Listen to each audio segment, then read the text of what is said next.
جی بالکل، میں بھی ضلع جانچوڑ کی تحصیل 7 میں منچا جھیل کے مقام پہ موجود ہوں. اس جھیل کے اندر سطح آب پر صرف ایک ہی گاؤں ہے جو کہ بچا ہے. ماضی میں 50 سے زیادہ دیہات یہاں پہ تھے جو سطح آب پہ آباد تھے، کشتیوں میں وہاں زندگی بسر ہوتی تھی.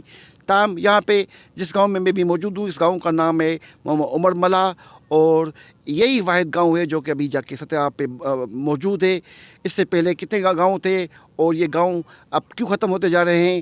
جھیل کا حسن کیوں ختم ہو رہا ہے اس گاؤں کی ختم ہونے سے؟ یہ بتائیں گے ہمیں محمد یوسف ملا صاحب. جی ملا صاحب بتائیں کیا وجوہات ہیں؟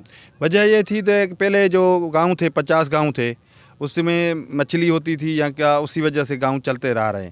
ابھی مہنگائی ہو گئی ہے، کیونکہ کسی کے پاس آٹا نہیں ہے تو وہ کشتی کیسے بنائے. باقی ہمارا گاؤں رہ گیا ایک، اسی وجہ سے کیونکہ مہنگائی بھی ہو گئی ہے اور لکڑی جو ہے وہ بہت مہنگی ہو گئی ہے. ابھی کشتی بنتی ہے 10 لاکھ روپے میں، کسی کے پاس طاقت نہیں ہے، وہ کیسے بنائے. ہمارا گاؤں بھی رہ گیا ہے، وہ بھی ہمارا ختم ہو جائے گا 2-3 سال کے اندر. وجہ یہی ہے، تو مہنگائی ہو گئی ہے. بالکل آپ نے سنا کہ ایک تو مہنگائی، دوسری مچھلی کی جو یہاں پہ روزگار نہ ہونے کی وجہ سے، مچھلی کا شکار کم ہونے کی وجہ سے. یہ وہ وجوہات ہیں جو جھیل کے اندر ایک قدرتی حسن تھا ان دیہات کی وجہ سے وہ ختم ہو رہا ہے. اب وقت ضرورت اس عمر کی ہے کہ حکومت مداخلت کرے اور ایسے اقدامات اٹھائے تاکہ جھیل کا یہ حسن جو ان دیہات کے سطح آب پہ موجود کشتیوں میں موجود دیہات کی وجہ سے قائم تھا وہ برقرار رہے. جی